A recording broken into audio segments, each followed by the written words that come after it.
Praise lord. మంచిది. సంతోషంగా ఉన్నారా? ఎంతమంది దిగాలుగా ఉన్నారు? ఎంతమందికి నిద్ర వస్తుంది? ఎంతమందికి నిద్ర రావట్లేదు? హల్లెలూయా. నిద్రపోవడానికి రాలేదు, మన జీవితాలని మనం బాగు చేసుకోవడానికి వచ్చాం. ఎవరిని వారే కాపాడుకోవాలి. ఒకరు వచ్చారా రాలేదా నథింగ్, మనకు అవసరం లేదు. నన్ను నేను కాపాడుకోవాలి. ఓకేనా? అక్కడ గని తక్కువగా ఉందనుకోండి, మనకు దొరికేది. ఎక్కువ మంది వస్తే ఏమవుతుంది? పలస అయిపోతుంది. కనుక గని తక్కువగా ఉంది, తక్కువ మంది వచ్చారు కనుక ఎక్కువగా కూర్చుకోండి. దేవునికి మహిమ కలుగును గాక. హల్లెలూయా. కాకపోతే రోమీయులకు రాసిన పత్రిక 8వ అధ్యాయము మనం 18వ వచనం నుంచి జాగ్రత్తగా గమనించినట్లయితే, 8వ అధ్యాయము 18వ వచనం నుంచి మనం జాగ్రత్తగా గమనించినట్లయితే, ఇక బైబిల్ చదువుదాం. పిల్లలు కూడా ఇక్కడికి వచ్చేసేలా. మన ఎడల ప్రత్యక్షము కాబోవు మహిమ ఎదుట. ఇక్కడ మనం చదువుతున్నప్పుడు మన ఎడల అంతేనా? ఎవరి ఎడల? ఆ కాలంలో ఉన్న ఇశ్రాయేలీలు ఎడల. ఇది తప్పక అర్థం చేసుకోవాలి. కాలము గురించిన అవగాహన లేకపోతే బైబిల్ని అపార్థం చేసుకోవడం జరుగుతుంది. మన ఎడల ప్రత్యక్షం కాబోవు మహిమ ఎదుట అంటే యేసుక్రీస్తు వారు బయలు వచ్చేదాన్నే మహిమ అంటున్నాడు. అక్కడ యేసుక్రీస్తు యొక్క రాకడ, ప్రత్యక్షత అంటే అర్థం ఏంటి? రాకడ. మీరు ఈ ప్రత్యక్షత అనే మాట చాలా చాలా చాలా చోట్ల చూస్తారు, చాలా చోట్ల చూస్తారు. ఆయన ప్రత్యక్షమైనప్పుడు అని ఉంటుంది, తెలుసా మీకు? ఆయన ప్రత్యక్షమైనప్పుడు. కొరింథీయులకు రాసిన పత్రిక, మొదటి పత్రిక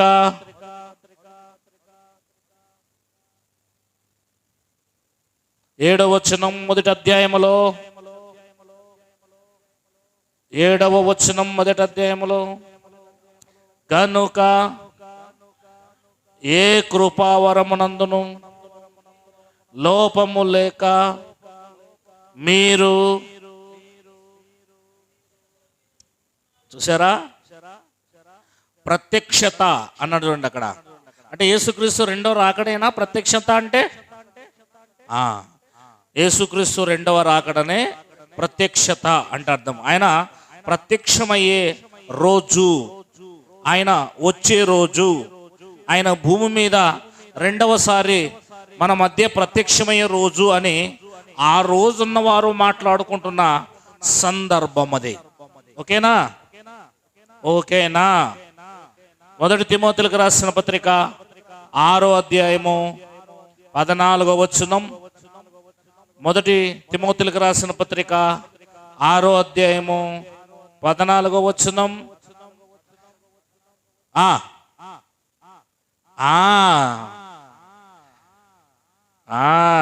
అంటే ఆయన ప్రత్యక్షమైనప్పుడు తిమోతి నువ్వు బ్రతికే ఉంటావు, నిష్కలంకముడుగా ఉండాలి అన్నాడంటే అర్థం ఏంటి?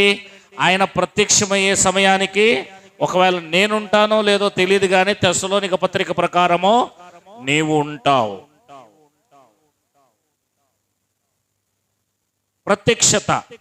ఇకపోతే తిమోతిలకు రాసిన 2వ పత్రిక మొదటి అధ్యాయము 9, మన క్రియలను బట్టి కాక తన స్వకీయ సంకల్పమును బట్టి అనాది కాలముననే క్రీస్తు యేసునందు మనకు అనుగ్రహింపబడినది క్రీస్తు యేసును మన రక్షకుని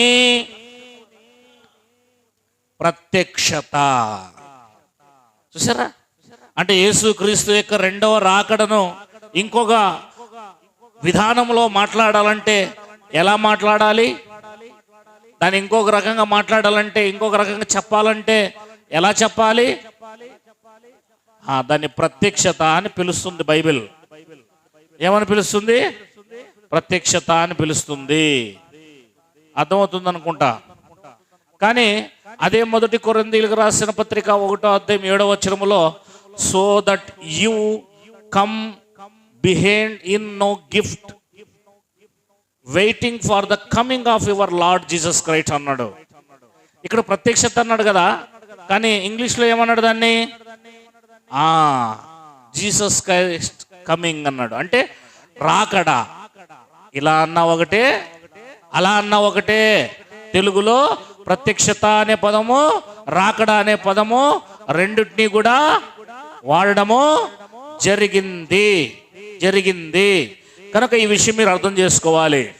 అందుకే రోమీలకు రాసిన పత్రిక 8వ అధ్యాయం మనం గమనించినట్లయితే,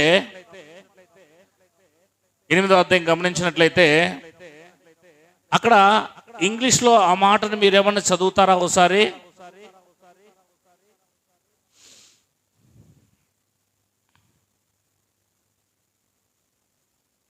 ఆ 8:18 రోమిలకు రాసిన పత్రిక ఉందా? రోమిలకు రాసిన పత్రిక 1:8-18 చదవండి.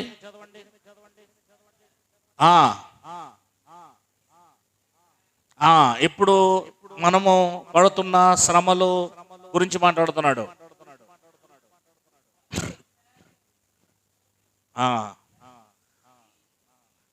రాబోయే ఆ మహిమ ఎదుట ఇవన్నీ కూడా ఏమి కావు, ఎన్నదగినవి కావు అన్నాడు. చూడండి అక్కడ, రాబోయే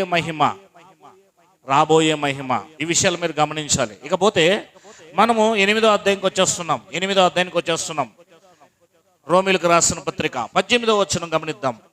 మన ఎడల ప్రత్యక్షము కాబోవు మహిమ ఎదుట ఇప్పటి కాలపు శ్రమలు ఎన్న తగినవి కావని ఎంచుచున్నాను.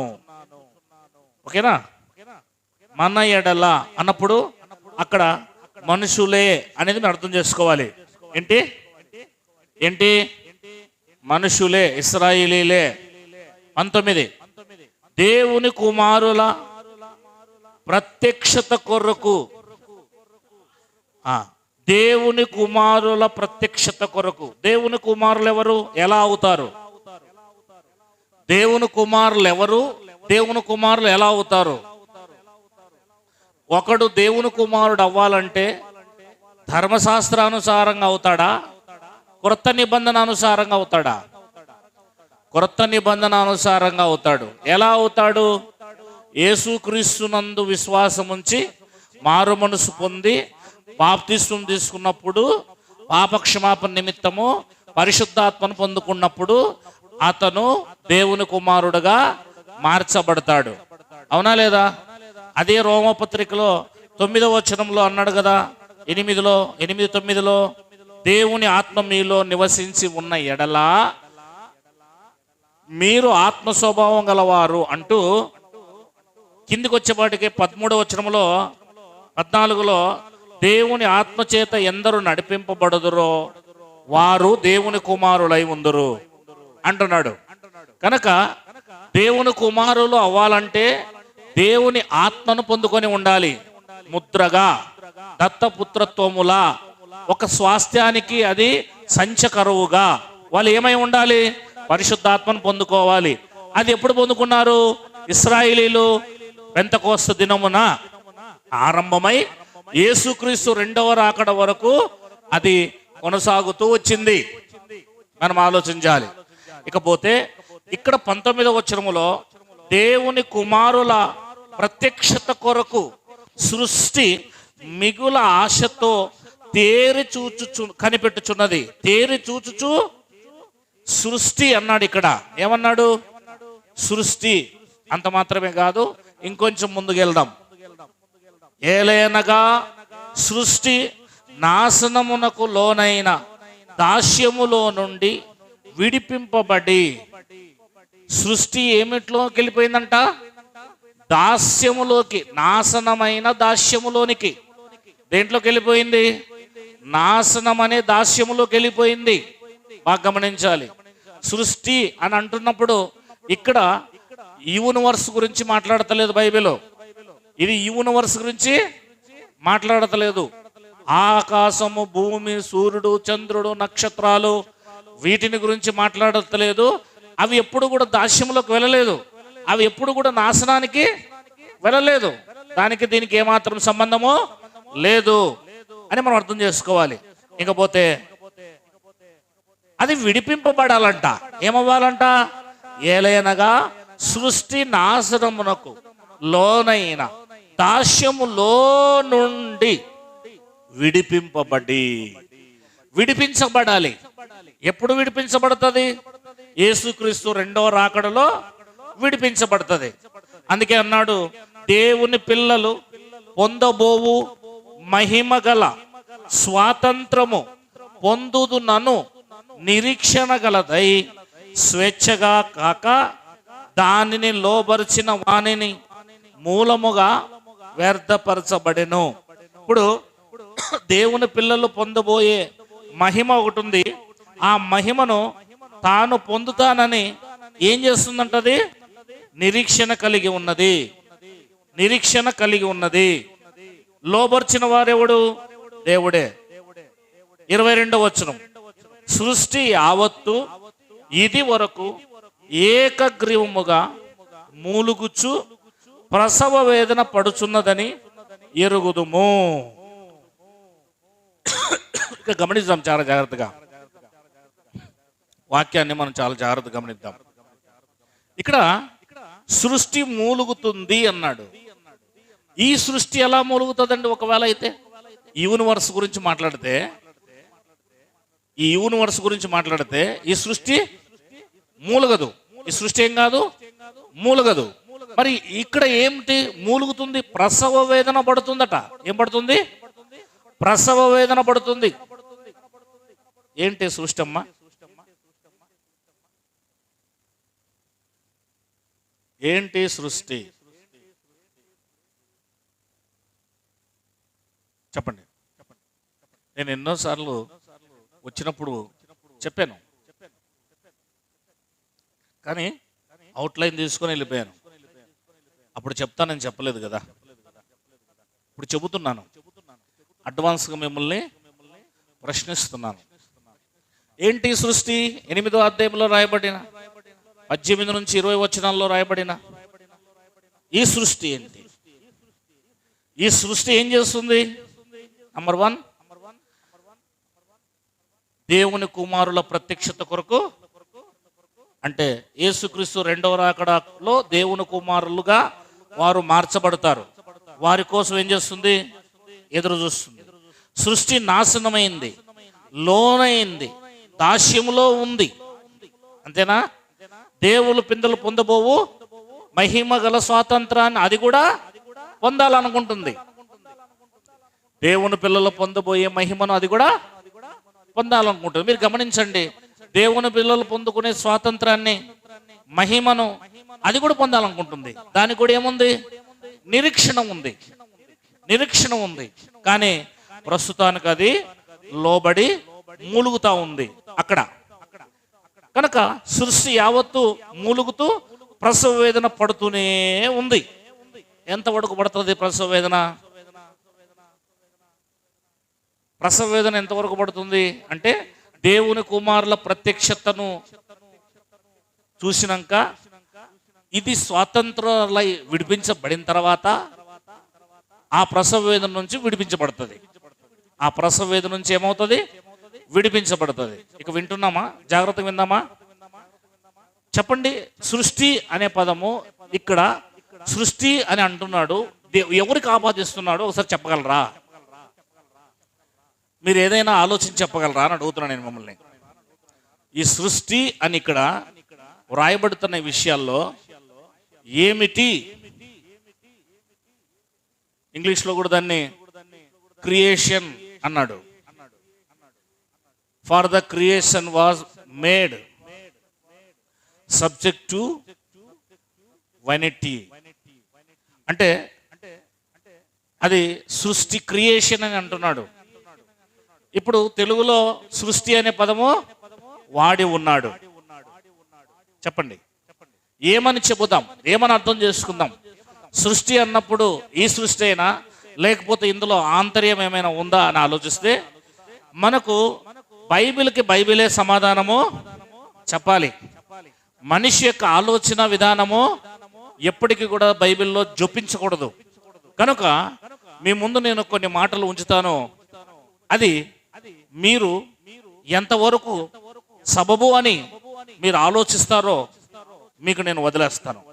ఇక రండి, ద్వితీయోపదేశకాండం 26వ అధ్యాయం. బైబిల్ పరిశోధకులారా, బైబిల్ చదివి సత్యం తెలుసుకోవాలనే మనసు కలిగిన ప్రజలారా, బైబిల్ తెరవండి, బైబిల్ని చదవండి, నేర్చుకోండి, అర్థం చేసుకోండి. 26:19 ద్వితీయోపదేశకాండం. Please read. ద్వితీయోపదేశకాండం 26:19. తాను సృజించిన సమస్త జనుల కంటే నీకు కీర్తి, ఘనత, సౌందర్యములు కలుగునట్లు నిన్ను హెచ్చించుదునని ఆయన సెలవిచ్చినట్లు నీవు నీ దేవుడైన యెహోవాకు ప్రతిష్ఠిత జనమై ఉందువనియు యెహోవా ఈ దినమున ప్రకటించెను. దేవుడు సృష్టించిన సమస్త జనం అంటున్నాడు. ఇక్కడ దేవుడు సృష్టించిన జనం. సృష్టి అన్నాడా లేదా అక్కడ? ఇక్కడ సృష్టి అనగానే అర్థం ఏమిటి? జనములు, మనుషులు. సృష్టి అనగానే అర్థం ఏంటి? మనుషులు. ఆ సమస్తాన్ని దేవుడే సృష్టించాడు, కానీ సపరేట్గా మరలా దేవుడు ఇశ్రాయేలీలనే వారిని వేరు చేసి వీరిని కూడా సపరేట్గా సృష్టించాడు. అర్థమవుతుంది అనుకుంటున్నా. ఇశ్రాయేలీలు అనే వారిని సపరేట్గా సృష్టించాడు అని అక్కడ రాయబడుతుంది. చూడండి, మిమ్మల్ని నేను ప్రతిష్ఠిత జనముగా చేసుకున్నాను. మిమ్మల్ని నేను డెడికేషన్ చేసుకున్నాను, మిమ్మల్ని నేను సమర్పణ చేసుకున్నాను. నా కొరకై, నా కోసం మిమ్మల్ని సపరేట్ జనాభాగా చేసుకున్నాను. నా కోసం మిమ్మల్ని సొంతంగా ఏర్పాటు చేసుకున్నాను. సృష్టించిన జనములు. మీకు అర్థమవుతుందా లేదా అక్కడ చెప్పిన మాట? ఓకేనా? ఇకపోతే 32వ అధ్యాయము ద్వితీయోపదేశకాండము, 32వ అధ్యాయము ద్వితీయోపదేశకాండము 6వ వచనాన్ని చదువుతారా? పక్కనే కదా, తీశారా? బుద్ధి లేని అవివేక జనమా. ఇప్పుడు డైరెక్ట్ గా ఎవరితో మాట్లాడుతున్నాడు? సకల జనములను సృష్టించి దేవుడే ఆ సకల జనముల్లో నుండి సపరేట్ గా ఇశ్రాయేలు అనే 12 గోత్రాలను సృష్టించింది కూడా దేవుడే. ఆ సృష్టిని, ఆ ఇశ్రాయేలుని ఏమంటున్నాడంటే ప్రతిష్ఠిత జనం అంటున్నాడు, సృష్టి అంటున్నాడు. 32:6లో బుద్ధి లేని వివేక జనమా, అవివేక జనమా, ఇట్లు యెహోవాకు ప్రతీకారము చేయుదురా. ఆయన నిన్ను సృష్టించిన సృష్టికర్త, నిన్ను సృష్టించిన తండ్రి, నిన్ను సృష్టించిన. ఇవే ప్రవక్త ప్రవచన మాటలు. వీటినే సేమ్ ఓల్డ్ టెస్టిమెంట్ లో ఉన్నవే కొత్త నిబంధనలో రాశాడు. చెప్పాను కదా, ప్రవక్తల పరంపర, పరిశుద్ధాత్మ లాంగ్వేజ్. పరిశుద్ధాత్మ లాంగ్వేజ్ అక్కడ ఇక్కడ మారదు అని మీరు అర్థం చేసుకోవాలి. కనుక ఇక్కడ వీళ్ళు ఏమంటున్నాడు తెలుసా? మీరు సృష్టింపబడ్డారు. మీరు ఏమయ్యారు? సృష్టింపబడ్డారు. దేవుడు మిమ్మల్ని ఏం చేశాడు? సృష్టించాడు. మిమ్మల్ని దేవుడు సృష్టించాడు అని రాయబడింది. చూడండి అక్కడ, ఆయన నిన్ను పుట్టించి స్థాపించెను. నిన్ను పుట్టించి స్థాపించెను. ఎక్కడ ఆయన సృష్టించాడు? ఎక్కడ ఆయన పుట్టించాడు? చెప్పండి. ఎక్కడ ఆయన సృష్టించాడు? ఎక్కడ ఆయన పుట్టించాడు అని అంటే, ఎప్పుడైతే వీళ్ళు మొరబెట్టారో ఆ ఐగుప్తు దేశంలో నుండి వీరిని విడిపించి తన కోసమై సియోను కొండ మీద ఆజ్ఞలు ఇచ్చి తన కోసం పుట్టించుకొని తన కోసం అక్కడ సృష్టించుకొని వారిని ప్రతిష్ఠించుకున్నాడు. సపరేట్గా సృష్టించుకొని వాళ్ళని సపరేట్గా వారిని ప్రతిష్ఠించుకున్నాడు. దాన్నే వారిని గురించి మాట్లాడుతూ ఏమంటున్నాడు? మీరు సృష్టింపబడిన వారు అంటే మిమ్మల్ని ఇశ్రాయేలు 12 గోత్రాలను ఏమంటుంది బైబిల్? సృష్టి అని అంటుంది బైబిల్. సృష్టి, వారు సృష్టి అయి ఉన్నారు అని మీరు అర్థం చేసుకోవాలి జాగ్రత్తగా. కాకపోతే ముందుకు పోదాం. యెషయా గ్రంథం 64 అంటే కొత్త నిబంధనలో దేనికైనా ఆన్సర్ దొరకాలంటే పాత నిబంధనలోనే మనం వెతకాల. 64:8 చదవండి యెషయా గ్రంథము. నేను చెప్పబోతున్న మాట ఏమి, ఈ అంశం పేరు సృష్టి. సృష్టి, ఈ సృష్టి ఏంటి? సృష్టి అనగానే మనము వేరుగా తీసుకోకూడదు అర్థం. చదవండి యెషయా గ్రంథం 64:8. యెషయా గ్రంథం 64:8. 24:8 ఇంకా తెలియదా? యెషయా గ్రంథం 64:8. యెహోవా నీవే మాకు తండ్రివి, మేము జిగటమన్ను, నీవు మాకు కుమ్మరివాడవు. అంటే ఇప్పుడు దేవుడు వీళ్ళని ఏం చేశాడు? తన చేతితో సృష్టించాడు. జిగటమన్నును ఏ రకంగా అయితే తీసుకొని సృష్టి తయారు చేస్తారో సృష్టించాడు ఈయన వాళ్ళని. 45 యెషయా గ్రంథము 9వ వచనం. 45 యెషయా గ్రంథము 9వ వచనము. మంటి కుండ పెంకలో ఒక పెంకై ఉండి తన్ను సృజించిన వానితో వాదించువానికి శ్రమ అన్నాడు. అర్థమైందా? అంటే మంటి కుండను ఏం చేశాడంటే ఇక్కడ ఈయన, మంటి కుండ పెంకలో ఒక పెంకై ఉండి తన్ను సృజించిన వానితో. సృజించిన వాడు దేవుడైనప్పుడు సృజించబడినది ఎవరు? సృష్టి ఎవరు? అది మ్యాటర్. ఇశ్రాయేలీలు సృష్టి, తన్ను సృష్టించిన సృష్టి ఇశ్రాయేలీలు. సృష్టి అనగానే మీకు ఓల్డ్ టెస్టమెంట్లో మోషే ధర్మశాస్త్రంలో కావచ్చు, ప్రవక్తల గ్రంథాల్లో కావచ్చు, సృష్టి అనగానే ఎవరు కనబడుతున్నారు? 44 అక్కడే యెషయా గ్రంథం 2వ వచనం. నిన్ను సృష్టించి గర్భములో నిన్ను నిర్మించి నీకు సహాయము చేయవాడనైన యెహోవా ఇలాగూ సెలవిచ్చుచున్నాడు. చూసావా? నిన్ను సృష్టించింది, నిన్ను గర్భములో నిర్మించింది అంటే అర్థం ఏంటంటే ఇశ్రాయేలీలు ఆత్మ సంబంధమైన సృష్టి గురించి మాట్లాడుతున్నాడు. అంటే యాకోబు అనే ఆయన వాళ్ళ అమ్మ గర్భంలో పుట్టిన దాని గురించి మాట్లాడడం లేదు. ఈ యొక్క 12 గోత్రాలు గుంపు గురించి మాట్లాడుతున్నాడు. గుంపు, ఈ గుంపు దేవుడే వారిని గర్భములో నిన్ను నిర్మించి నీకు సహాయం చేశాడు. నిన్ను సృష్టించాడు, గర్భములో నిన్ను నిర్మించాడు. అంటే ఇది ఆత్మ సంబంధమైన భాష. అంటే ఐగుప్తులో నుంచి తీసుకొని వచ్చి మిమ్మల్ని సీనాయి అరణ్యములో మిమ్మల్ని ఏం చేశాడంటే మిమ్మల్ని సృష్టించాడు. ఆయన గర్భంలో నిన్ను నిర్మించాడు. ఆయన నీ సృష్టికర్త. ఆయన ఎవరు? నీ సృష్టికర్త అని అంటున్నాడు అక్కడ. 9వ అధ్యాయం రోమిలకు రాసిన పత్రిక ఒకసారి 20వ వచనం చదువుదాం. 20వ వచనం ఇదే లాంగ్వేజ్ వాడతాడో లేదో మీరు చూడండి ఒకసారి. ఎందుకంటే 8వ అధ్యాయం తర్వాత 9వ అధ్యాయం.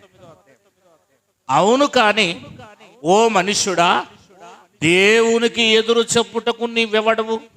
నన్నెందుకు ఇలాగూ చేసితవని రూపింపబడినది రూపించిన వానితో చెప్పున. రూపింపబడినది రూపించిన వానితో చెప్పున.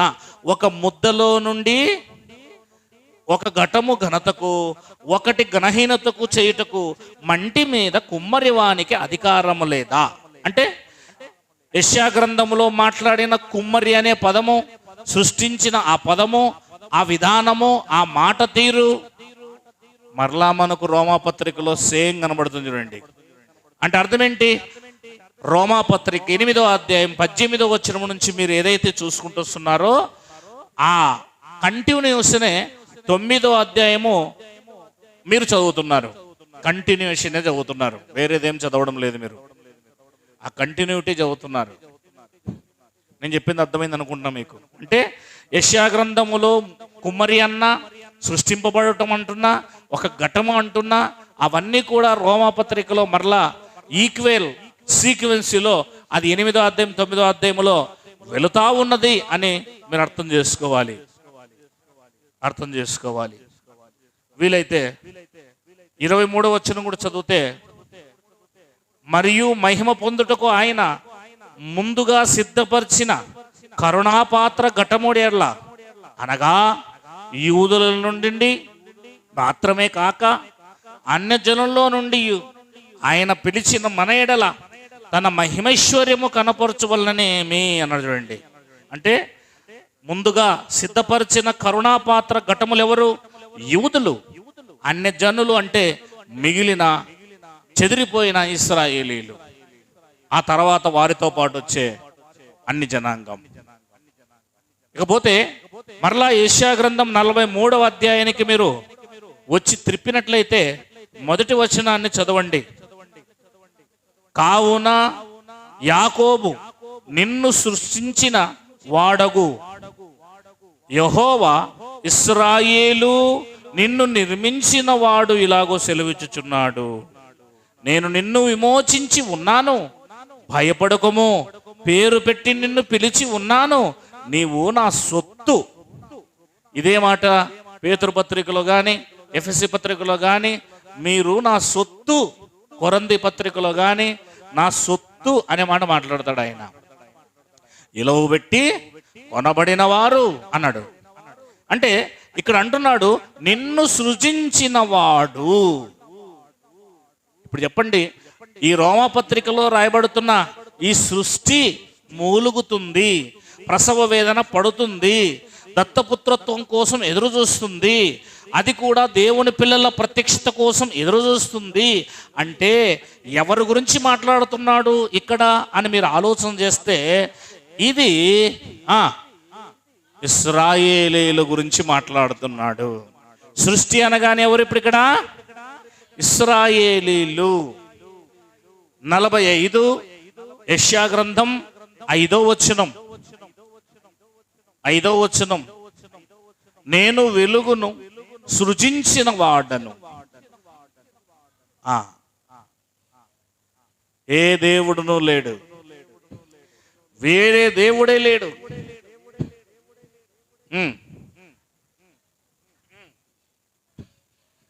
లేడు.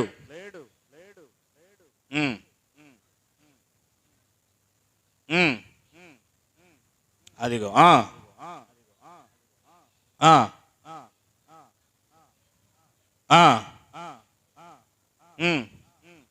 Very good.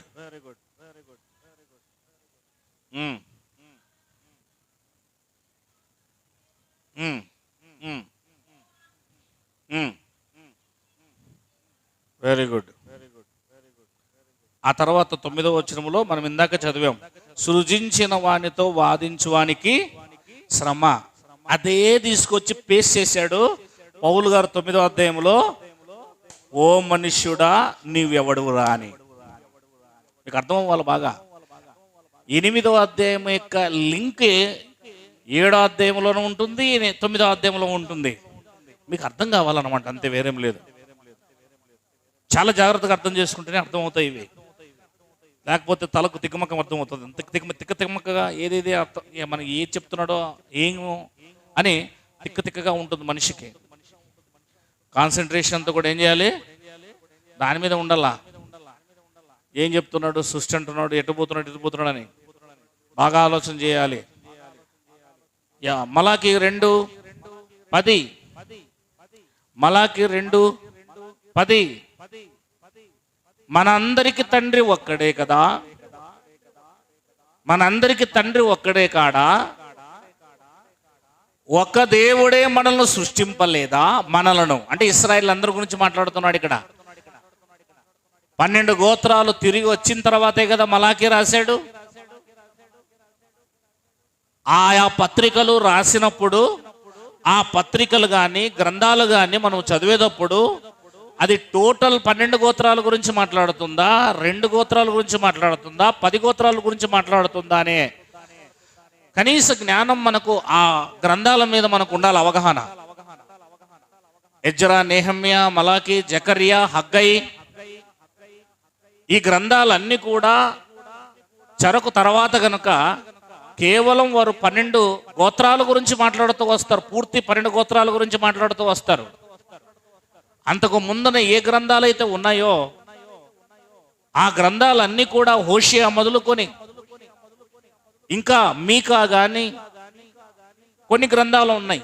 ఆ గ్రంథాలన్నీ కూడా యెషయా కావచ్చు, ఇర్మియా కావచ్చు, యెజ్కేలు కావచ్చు, దానియేలు కావచ్చు, విలాప వాక్యాలు కావచ్చు, ఇవన్నీ కూడా రాజుల గ్రంథముల్లో కావచ్చు, దినవృత్తాంతములు కావచ్చు, 2 వేరుగాను 10 వేరుగాను మాట్లాడతాయి. కనుక గ్రంథాలు చదివేటప్పుడు మనం ఆ గ్రంథములో ఉన్న సారాంశాన్ని బట్టి 12 మందా 10 మందా ఇద్దరా, అది చెరకు ముందా, చెరలోన, చెరకు ముందుగా, చెరకు తర్వాత, లేదా పూర్తిగా సొలొమోను కాలంలోన, దావీదు కాలంలోన వారు ఏకమై ఉన్నప్పుడా అని ఇన్ని పర్టికులర్ విషయాలను మనము ధ్యానం కలిగి ఉంటేనే ఆయా గ్రంథాలు చదివేటప్పుడు ఆ గ్రంథ యొక్క సారాంశం పూర్తిగా మనకు అర్థమైతేనే మనము కరెక్ట్గా మనము ఇంటర్ప్రిటేషన్ చేయగలము, కరెక్ట్గా మనం దాన్ని వ్యాఖ్యానించగలము, బైబిల్ని మన చేతిలోకి తీసుకోగలం. దేవుని భావములోకి, దేవుని అర్థంలోనికి వెళ్ళి మనం తొంగి చూడగలము, దేవుని మనస్సును మరింత దగ్గరగా చూసి ఆనందించగలం. This is the way of the Bible reading. ఇది బైబిల్ చదివే విధానం, బైబిల్ అర్థం చేసుకునే విధానం. ఒక మలాకి గ్రంథం తీసాము, ఇది ఎప్పుడుదో ఇంకతో కాదు. ఆ మలాకి గ్రంథం తీసిగానే BC 400లోది అని అర్థం చేసుకోవాలి. జకర్యా గ్రంథం తీయగానే అది కూడా దరిదాపులుగా 500 సంవత్సరాల క్రితం అని తెలుసుకోవాలి. దానియేలు గ్రంథం తెలియగానే అది కూడా 600 క్రితం అని తెలుసుకోవాలి.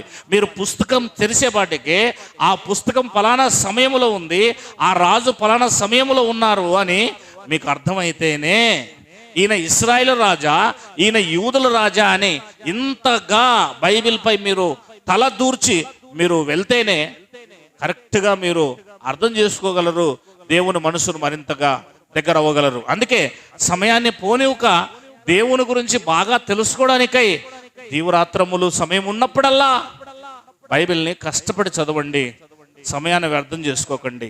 బైబిల్ ఎంత చదివినా కూడా అర్థం కాని ఒక చిక్కుముడి కలిగిన ఒక పజిల్ లాంటి పుస్తకం ఇది. మీకు విప్పదీసి నేను స్పష్టంగా చెప్తున్నా కూడా అర్థం చేసుకోలేకపోతే చాలా కష్టమవుతుంది, చాలా కష్టమవుతుంది. ఇప్పుడు మలాకి 2:10 ఏం చదివారు మీరు? మనందరికీ తండ్రి ఒక్కడే కాదా అంటే 12 గోత్రాల వారికి తండ్రి ఒక్కడే కాడా? ఒక్కడే దేవుడు మనల్ని సృష్టింపలేదా? ఒక్కడే దేవుడు మనల్ని సృష్టింపలేదా?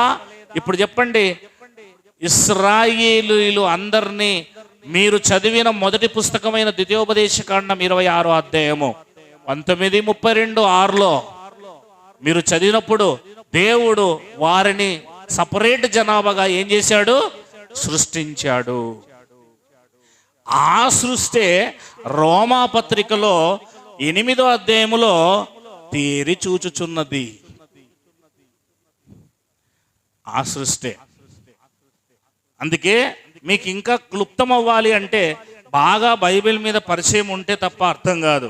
వీలైతే రండి 9వ అధ్యాయము 5వ వచనం చదువుతారా ఫాస్ట్గా? 4 నుంచి. వీరు ఇశ్రాయేలీయులు దత్తపుత్రత్వము, మహిమయు, నిబంధనలను, ధర్మశాస్త్రము, ప్రధానమును, అర్చనాచరములను, వాగ్దానములను వీరివి శరీరమందు క్రీస్తు వీరిలో పుట్టాడు. అంటే అల్టిమేట్గా ఇశ్రాయేలీయుల గురించే కదా మాట్లాడుతున్నాడు అక్కడ. ఇకపోతే 10వ వచనానికి వస్తే, రిబ్కా మన తండ్రి అయిన ఇస్సాకును ఒకని వల్ల గర్భవతి అయినప్పుడు ఏర్పాటును అనుసరించి దేవుని సంకల్పము క్రియల మూలంగా కాక పిలుచువాని మూలంగానే నిలకడగా ఉండు నిమిత్తం పిల్లలింకా పుట్టక మునుపే కీడైనా మంచైనా చేయక మునుపే ఇందును గూర్చి నేను యాకోబును ప్రేమించి తిని ఏశావును ద్వేషించి తిని మలాకి గ్రంథం 1వ అధ్యాయం 2-3 వచనాల్లో చెప్పబడింది కోడ్ చేశాడు. కాబట్టి మేమందము దేవుని యందు అన్యాయం కలదా? అట్లన రాదు. దేవుని కనికరించునో వాని కనికరించును, ఎవని జాలిపడునో వాని జాలిపడును కాగా పొందగోరు వానందైనను ప్రయాసపడు వానందైనను లేదు అంటూ కిందికొచ్చి, నేను నీ యందు నా బలము చూపుటకు నా నామం భూలోకమంతా ప్రచురించుటకు అందు నిమిత్తమే నేను నియమించుతానని ఫరోతో చెప్పలేదా అంటూ ఇక కిందికి వస్తే పూర్తిగా 25, ఆ ప్రకారం నా ప్రజలు కాని వారికి నా ప్రజలనియు ప్రియురాలు కాని దానికి ప్రియురాలనియు పేరు పెట్టుదును. మరియు జరుగునదేమనగా, మీరు నా ప్రజలు కారని ఏ చోటన వారితో చెప్పబడినో, ఎవరితో? ఇశ్రాయేలీయులతో, ఆ చోటనే జీవము కలిగిన దేవుని కుమారులని వారికి పేరు పెట్టుదును అని హోషేయలో ఆయన చెప్పుచున్నాడు. మరియు ప్రభువు తన మాట సమాప్తం చేసి క్లుప్తపరిచి భూలోకమనందు దాన్ని నెరవేర్చును గనక ఇశ్రాయేలు కుమారుల సంఖ్య సముద్రపు ఇసుక వలె ఉండినను శేషం రక్షింపబడునని ఇశ్రాయేలీలు అన్నాడు అక్కడ. ఇశ్రాయేలీలు కుమారుల సంఖ్య సముద్రం ఇసుక రేణు వలె ఉండినను శేషం రక్షింపబడునని యెషయాయు ఇశ్రాయేలు గూర్చి బిగ్గరగా పలికాడు. అంటే యెషయా గ్రంథంలో కూడా చాలా చోట్ల ఉంది ఇది, అంతేనా లేదా? మరియు యెషయా ముందు చెప్పిన ప్రకారం సైన్యములకు అధిపతికి ప్రభు మనకు సంతానము శేషింపకపోయిన ఎడల సొదొమ నొగొదొమ గొమొర్ర వలెను పోలి ఉందము. అది ఎలాగా అవుతుంది? అట్లయితే మనం ఏమందము? నీతిని వెంటాడని అన్యజనుల నీతిని అనగా విశ్వాసం వల్ల నీతిని పొందిరైతే ఇశ్రాయేలు నీతికరమైన నియమమును వెంటాడినను ఆ నియమమును పొందలేదు, వీరందరూ అందుకోలేదు. వారు విశ్వాసం వనకాక క్రియల మూలముగా దాన్ని వెంటాడాలని ప్రయత్నం చేశారు. ఇదిగో నేను అడ్డురాతిని అడ్డుబండను సియోనులో స్థాపించుచున్నాను, ఆయన యందు విశ్వాసముంచువాడు సిగ్గుపడడు అని వ్రాయబడిన ప్రకారం వారు అడ్డురాయి అయిన యేసుక్రీస్తును తగిలి తొట్టుపడిరి. ఇవన్నీ కూడా ఓల్డ్ టెస్టిమెంట్ లో ఉన్న లేఖనాలని తిరిగి ఇక్కడ ఏం చేస్తున్నాడు? మెన్షన్ చేస్తున్నాడు, కోట్ చేస్తున్నాడు. కనుక ఇలా మీరు వెళ్ళిపోతే చివరికి ఏమన్నాడంటే వారికి కూడా రక్షణ ఒకరోజు ఉంది అని 11వ అధ్యాయంలో చివరికి చెప్తాడు. 11వ అధ్యాయంలో చెప్తాడు మాట 25వ వచనంలో, సహోదరులారా మీ దృష్టికి మీరే బుద్ధిమంతులమని అనుకొనుకున్నట్లు 11:25 ఈ మర్మం మీరు తెలుసుకొని కోరుచున్నాను. అదేమనగా అన్యజనుల ప్రవేశం సంపూర్ణమగు వరకు ఇశ్రాయేలీయులకు కఠిన మనసు కొంత మట్టుకు కలిగెను. ఈ అన్యజనులు ఎవరైతే ఉన్నారో వారు దేవుని నమ్ముతారు, వారు దేవుని కుమారులుగా మారుతారు. వీరేం చేస్తుంటారు? ఇశ్రాయేలీయులు అంటే వీరు హింసిస్తుంటారు, వీరు కనిపెడుతూనే ఉంటారు, వీళ్ళు కూడా యేసుక్రీస్తు రెండో రాకడ కోసం. కానీ వీళ్ళెప్పుడు రక్షించబడతారు అంటే వారు ప్రవేశించినప్పుడు. ఎవరు? అన్యజనుల తర్వాత వచ్చే ఇశ్రాయేలీయులు. విమోచకుడు సియోనులో నుండి వచ్చి ఎక్కడ కలిపెడు చూడండి, 8వ అధ్యాయం 18వ వచనంలో యేసుక్రీస్తు గురించి రాకడ మాట్లాడి 11వ అధ్యాయం 27వ వచనంలో మళ్ళా రాకడ గురించి మాట్లాడుతున్నాడు. ఇక్కడ కలిపాడు రెండో రాకడ. అక్కడ ఆరంభించి 8:18లో మీకు అర్థమైందా? దిమాకుందా? హల్లెలూయా. 8:18లో మన ఎడల ప్రత్యక్షం కాబో మహిమ ఎదుట అని యేసుక్రీస్తు రెండవ రాకడ గురించి ఇక్కడ మాట్లాడి ఆరంభించి ఆ యేసుక్రీస్తు రెండవ రాకడ 11వ అధ్యాయం 27వ వచనంలో ముగిస్తున్నాడు. ఇది అధ్యాయాలుగా రాయబడింది, కానీ ఒకటి తర్వాత ఒకటి సందర్భం అనేది మనం అర్థం చేసుకోవాలి. ఒకటి తర్వాత ఒకటి సందర్భం అనేది మనం అర్థం చేసుకోవాలి. విమోచకుడు సియోనులో నుండి వచ్చి అంటే పరలోకములో నుండి వచ్చి యాకోబులో నుండి భక్తిహీనతను తొలగిస్తాడు. అంటే వారు హెబ్రీ దానియేలు గ్రంథం చెప్పినట్లుగా 9వ అధ్యాయం 24వ వచనంలో ఉంటుంది, తిరుగుబాటు మానపుటకును అని ఉంటుంది. అక్కడ పాపము నివారణ చేయుటకును అని ఉంటుంది, దోష శిక్ష నివారణ చేయుటకును అని ఉంటుంది. బైబిల్ చదివి ఉంటే మీరు ఖచ్చితంగా ఈ విషయాలు అర్థం చేసుకుంటారు. లేకపోతే తల మీద వెళ్ళిపోతాయి, చెవుల్లో దూరుకోకుండా. దయచేసి అర్థం చేసుకోండి. యాకోబులో నుండి భక్తిహీనతను తొలగించును అంటే కొంతమంది అప్పుడక్కడ రక్షించబడతారు. నేను వారి పాపాలను పరిహరించినప్పుడు అన్నాడు. ఈ మాట మీరు దానియేలు గ్రంథంలో ఉంటుంది, వీలైతే తీసి చదవండి. నేను ఆ 6 సూత్రాలు కూడా చెప్పాలి. ఎవడు రాకపోతే నేనేం చెప్తాను చెప్పు, అన్ని వాయిదాలే. 24 తిరుగుబాటు మానుపుట ఇక్కడ ఉందా? యాకోబులో నుండి భక్తిహీనతే తిరుగుబాటు, పాపం అనే మాట 27వ వచనం 11వ అధ్యాయం రోమపత్రికలో ఉందా? ఉందంటే ఏం చెప్పాలి? ఆమేనని చెప్పాలి. దయచేసి దోషము నిమిత్తం ప్రాయశ్చిత్తం, మరి వాళ్ళకు ప్రాయశ్చిత్తం జరగాలి కదా. ఆ ప్రాయశ్చిత్తమే యేసుక్రీస్తు 2వ రాకడలో జరుగుతుంది. లేవి కాండం 9వ అధ్యాయంలో లోపలికి వెళ్ళినప్పుడు ఆశీర్వదించాడు, మరి బయటకు వచ్చినప్పుడు ప్రాయశ్చిత్తం జరగాలి కదా. ఆ బలి మీదకి అగ్ని దిగి రావాలి కదా. ఆ బలి అంగీకరించినప్పుడే కదా ప్రాయశ్చిత్తం జరిగేది. కేవలం రక్తం మాత్రమే తీసుకెళ్లారు లోపలికి, కానీ దేవుడు దాన్ని ఇంకా అంగీకరించలేదు. అగ్ని దిగి వచ్చినప్పుడే దాన్ని అంగీకరిస్తాడు. అప్పుడే వారి ప్రాయశ్చిత్తము పరిపూర్ణమవుతుంది. లోపలికి పోయినప్పుడు అసంపూర్ణం, ఇంకా అది కొనసాగుతూ ఉంది. కానీ బయటకు వచ్చినప్పుడు దేవుని యొక్క అగ్ని ఏ రకంగా అయితే హెబెలు యొక్క బలిపీఠం మీదకి వచ్చిందో, ఏలియా యొక్క బలిపీఠం మీదకి వచ్చిందో సవాల్ చేసినప్పుడు, అదే రకంగా దేవుని అగ్ని ఆ యొక్క బలిపీఠం మీదకి వచ్చినప్పుడే సంవత్సరానికి ఒకసారి అక్కడ ఆరంభమవుతుంది అసలైన ప్రాయశ్చిత్తం.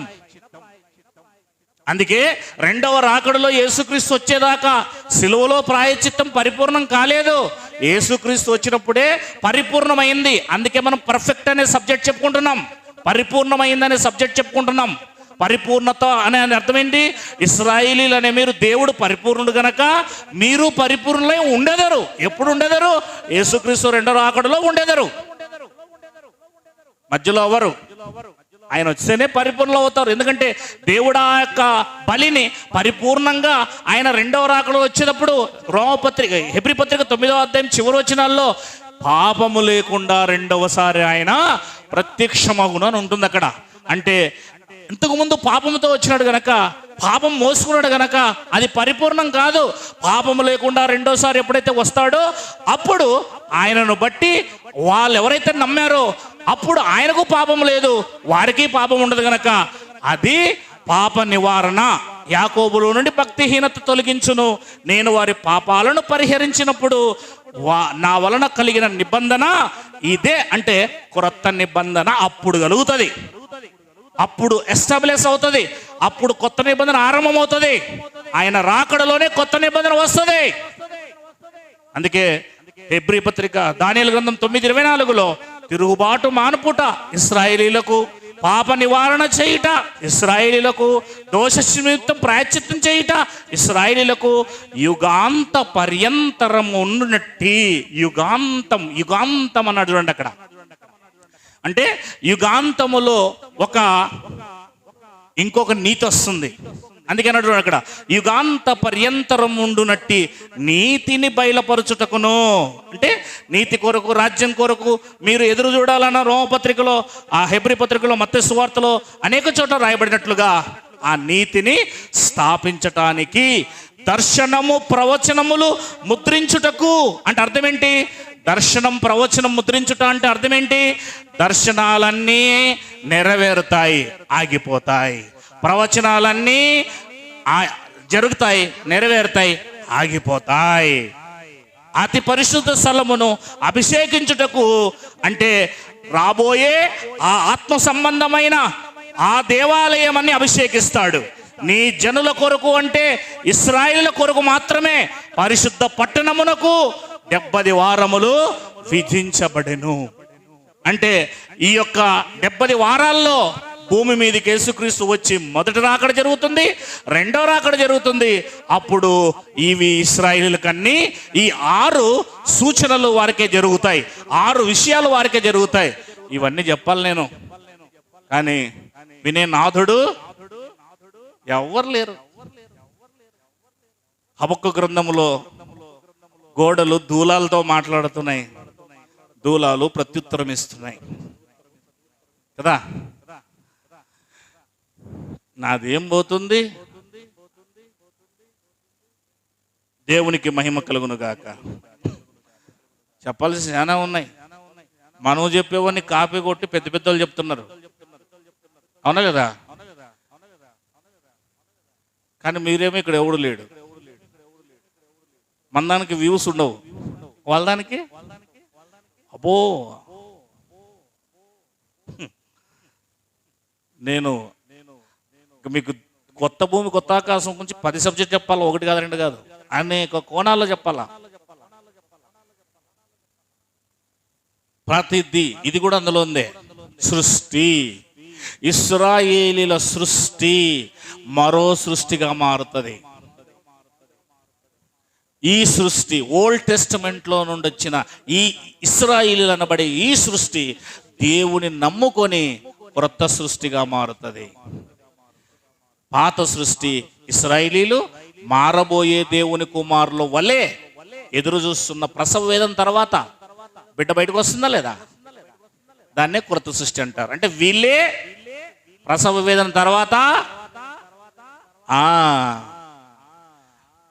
ఐగుప్తులో ప్రసవ వేదన పడింది ఎవరు? వాళ్ళే. ప్రసవ వేదన అయిపోయి అరణ్యములో హాయిగా జర్నీ చేసి మన్నా తింటూ నీళ్ళు తాగుతూ దేవుని మీద ఎదురు తిరుగుతూ కనాన్ దేశానికి వెళ్ళి విశ్రాంతిని పొందుకుంది ఎవరు? ఎవరైతే ప్రసవ వేదన పొందుకున్నారో వాళ్ళే. ఇక్కడ కూడా అంతే. అది కొన్ని రోజులు ప్రసవ వేదన, దేవునికి మొరబెట్టారు, ఆయన దిగొచ్చాడు, అవతలకు తీసుకెళ్ళాడు. ఆయనే ఉన్నాడండి. 40 సంవత్సరాలు ఎవరున్నారు వాళ్ళతో పాటు? యేసుక్రీస్తు వారు అంటారు, తండ్రి యొక్కయు కుమారుని యొక్కయు పరిశుద్ధాత్మ యొక్కయు నామములోనికి బాప్తిసం ఇచ్చుచు మీరు నేను ఏ ఏ సంగతులు ఆజ్ఞాపించితునో వాటన్నిటినీ వారికి బోధించుచు ఉండండి అంటూ నేను సదాకాలం యుగము పర్యంతరము మీతో ఉంటానంటాడు. అంటే ఆ 40 years ఏ రకంగా అయితే మేఘము అగ్నిస్తంభముగాను మేఘస్తంభంగాను అగ్నిస్తంభంగాను ఏ రకంగా నడిచిందో ఆ రకంగా ఆ దేవాలయముతో ఇక్కడ అపోస్తులుడు అనబడి 120 మందితో దేవాలయం ఇక్కడ భూమి మీద స్టార్ట్ అయింది. ఆ దేవాలయముతో దేవుని యొక్క యేసుక్రీస్తు వారు పరిశుద్ధాత్మ ఉండి వాళ్ళని నడిపించాడు. అందుకే ఆత్మ చేత నడిపింపబడుతున్నారు. పేతురు కొర్నేలి ఇంటికి వెళ్ళాలా, పౌలు ఆసేకి వెళ్ళొద్దు. అక్కడ కనిపించే అగ్ని, కనిపించే మేఘం, ఇక్కడ కనిపించని అగ్ని, కనిపించని మేఘం, అదే పరిశుద్ధాత్మ యేసుక్రీస్తు వారు. ఈ 40 years నడిపించాడు, ఆ 40 years కూడా నడిపించాడు. ఇకపోతే క్లుప్తపరచడానికి ప్రయత్నం చేస్తాను. ఎఫెసీయులకు రాసిన పత్రిక 2వ అధ్యాయం, ఎఫెసీయులకు రాసిన పత్రిక 2వ అధ్యాయం 10వ వచనం. మరియు వాటి యందు మనము నడుచుకున్న వలెనని దేవుడు ముందుగా సిద్ధపరిచిన సత్క్రియలు చేయుటకై మనము క్రీస్తు యేసు నందు మనము సృష్టింపబడిన వారమై. ఇక్కడ సృష్టి గురించి మాట్లాడుతున్నాడా, మనుషుల గురించి మాట్లాడుతున్నాడా? That's all.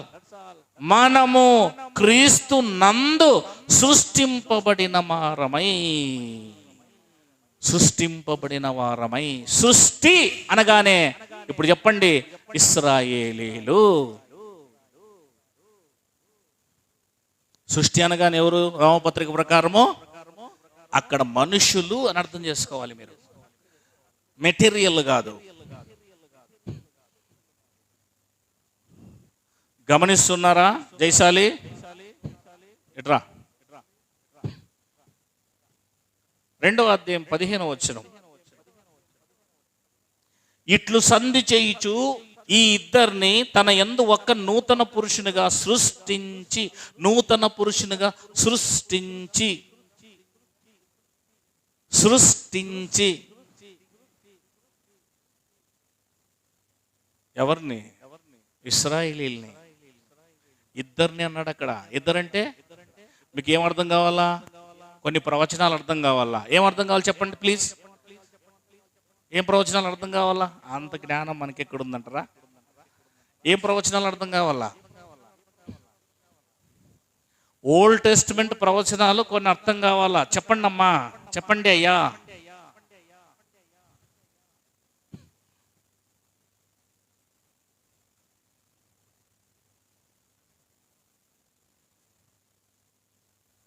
మీరు ఇలా మౌనంగా ఉంటే లాభం లేదు. ఆ ఇద్దరిని తన యందు అంటే యేసుక్రీస్తునందు ఒక్క నూతన పురుషునిగా. ఎవరు ఆ ఇద్దరు? ఆ ఇద్దరెవరు? ప్రవచనం. ముందుకు పోదాం. యాకోబు, ఇందులో 4:24 చూద్దాం. ఎఫ్సి పత్రిక 4:24. నీతియు యథార్థమైన భక్తి గలవారై దేవుని పోలికగా సృష్టింపబడిన నవీన స్వభావము ధరించుకొనవలెను. సృష్టింపబడిన సృష్టి. ఆ సృష్టిలో నీతి ఉండాలా, ఆ సృష్టిలో యథార్థత ఉండాలా, ఆ సృష్టిలో భక్తి ఉండాలా. ఓకేనా? ఆ సృష్టి ఏంటంటే ఓల్డ్ టెస్టిమెంట్లో యెషయా గ్రంథములో 65వ అధ్యాయం 17వ వచనం చదివినట్లయితే, 67వ అధ్యాయం 17వ వచనం చదివినట్లయితే, ప్లీజ్ చదవండి. ఇదిగో నేను కొత్త భూమిని సృష్టించుచున్నాను. ఇదిగో నేను క్రొత్త ఆకాశమును క్రొత్త భూమిని సృష్టించుచున్నాను. ముందుగానే లేఖనాలు చూపించా మీకు. ఎఫెసీ పత్రిక 2:10, 2:15, 4:24 ముందే చూపించా. నూతన పురుషులుగా ఇన్సైడ్ లోపలి వ్యక్తుల్ని సృష్టించుట అంటే ఆత్మ సంబంధమైన మనుషుల్ని ఆత్మ సంబంధమైన రాళ్లతో ఒక దేవాలయంను సృష్టించుట, సంఘాన్ని సృష్టించుట. అదే దేవుని యొక్క రాజ్యం. అదే క్రొత్త భూమి, క్రొత్త ఆకాశం. క్రొత్త భూమిని సృష్టించుచున్నాను, మునుపటివి మరవబడును, జ్ఞాపకంకు రావు. అంటే పూర్తిగా ఆ సృష్టి ఏమైపోతుంది? లయమైపోతుంది అని అర్థం. అంతే కదా? అంటే అప్పుడు పాత ఆకాశం, పాత భూమి ఏమైపోతుంది? చెప్పకనే చెప్పొచ్చు కదా మనం ఆ పదాన్ని బట్టి. నేను సృజించుచున్న దానిని గూర్చి మీరు ఎల్లప్పుడూ హర్షించి ఆనందించుడి. నిశ్చయముగా నేను యెరూషలేమును ఆనందకరమైన స్థలముగాను. ఏ యెరూషలేమును? భవిష్యత్తులో రాబోయే ఆత్మ సంబంధమైన యెరూషలేమును ఆనందకరమైన స్థలముగాను, ఆమె ప్రజలంటే ఎవరు? ఇశ్రాయేలీల ప్రజలను హర్షించు వారిగాను సృష్టించుచున్నాను. అంటే ప్రజల్నే ఏం చేస్తున్నాడు ఈయన? క్రొత్త భూమి, క్రొత్త ఆకాశంగా సృష్టిస్తున్నాడు. ప్రజల్ని సృష్టిస్తున్నాడు, మెటీరియల్ కాదు. ఇంతకుముందే చెప్పాను, మెటీరియల్ కాదు. ఆమె ప్రజలను హర్షించు వారిగాను సృజించుచున్నాను, మెటీరియల్ని కాదు. ప్రజలనే సృష్టిస్తున్నాడు ఆయన, ప్రజలనే సృష్టిస్తున్నాడు. ఇది భవిష్యత్తులో జరగబోతుంది అని చెప్తున్నాడు ఆయన. ఇది ప్రవచనం. 66:22 నేను సృజించబోవు క్రొత్త ఆకాశమును క్రొత్త భూమియు లయము కాక నా సన్నిధిని నిలుచున్నట్లు. ఎందుకు లయమవుతుంది? అది దానియేలు గ్రంథము 2వ అధ్యాయములో ఏం చెప్పాడు? తల, భుజాలు, ఉదరము, కాళ్ళు, పాదాలు, చేతి సేయం లేని రాయి అన్ని పోతాయి, కానీ ఇది శాశ్వత కాలము నిలుస్తుంది, నిత్యము నిలుస్తుంది. అది లయము కాదు. అది దేన్ని పొందిన వారికే దొరుకుతుంది. అది ఇశ్రాయేలీల రాజ్యం, అది యేసుక్రీస్తు రాజ్యం. అందులోకి ప్రవేశించిన వారు యుగ యుగములు అందులోనే ఉంటారు, దానికి నాశనము లేదు అన్నాడు. అంటే అక్కడ చెబుతున్నది ప్రజల గురించినా లేకపోతే మెటీరియల్ గురించా? దట్స్ ఆల్, ప్రజలే. ఇక్కడ కూడా అదే చెప్తున్నాడు, నేను సృజించబోవు క్రొత్త ఆకాశము క్రొత్త భూమి లయము కాక నా సన్నిధిని నిలుచున్నట్లు నీ సంతతియు నీ నామమును నిలిచి ఉండును. ఇదే యెహోవా వాక్కు. నీ సంతతి అంటున్నాడు అక్కడ ఆయన. కనుక ఇక్కడ సృష్టి అనే రోమాపత్రికలో ఉన్న మాట మీరు దీన్ని మెటీరియల్గా చూడొద్దు. ఎలా చూస్తారు? ఒక ప్రజలుగా చూడాలి, ఇశ్రాయేలీల ప్రజలుగా చూడాలి. మీకు పాత నిబంధన గ్రంథాన్ని కొత్త నిబంధన గ్రంథాన్ని ఎలా పోల్చాలో కొన్ని మాటలు చూపిస్తా. పాత ఇశ్రాయేలీలు, చదవండి, ఇక్కడ రండి, బాగా వినాలి, మా జాగ్రత్త వినాలా. పాత ఇశ్రాయేలీలు, చెప్పండి ఆపోజిట్ వర్డ్. కొత్త ఇశ్రాయేలీలు, వెరీ గుడ్. పాత దేవాలయం, క్రొత్త దేవాలయం, వెరీ గుడ్. పాత యెరూషలేము, క్రొత్త యెరూషలేము, వెరీ గుడ్. పాత శరీర ఆచారాలు, క్రొత్త ఆత్మ సంబంధమైన ఆచారాలు. ఇప్పుడు చెప్పండి, పాత సృష్టి, క్రొత్త సృష్టి. అయిపోయింది, క్రొత్త సృష్టి. అర్థమైందండి? కనుక పాత ఇశ్రాయేలీల దగ్గర కొత్త ఇశ్రాయేలీలు, పాత దేవాలయం దగ్గర క్రొత్త దేవాలయము, పాత సృష్టి దగ్గర క్రొత్త సృష్టి, పాత యెరూషలేము దగ్గర కొత్త యెరూషలేము, పాత దేవాలయం దగ్గర కొత్త దేవాలయము, పాత శరీరానుసారమైన ఆచారాలు. అయితే ఇది శరీరం కాదు, ఆత్మ సంబంధమైన ఆచారాలు. అంటే ఇప్పుడు ఇటువైపునవన్నీ పాత దాంట్లో ఉండేటివి మీకు కనిపిస్తాయి, కానీ అటువైపున్నవి వినిపిస్తాయి. విశ్వాసము ద్వారా మాత్రమే చూసేవి. లోపలి నేత్రాలతో చూసేవి, ఇది బాహ్య నేత్రాలతో చూసేవి. లోపల నేత్రాలతో చూసేవి, ఇది బాహ్య నేత్రాలతో చూసేవి. కనుక మీకు అర్థమైందని నేను అనుకుంటున్నాను సృష్టి అంటే ఏంటో అని. దేవునికి మహిమ కలుగునుగాక.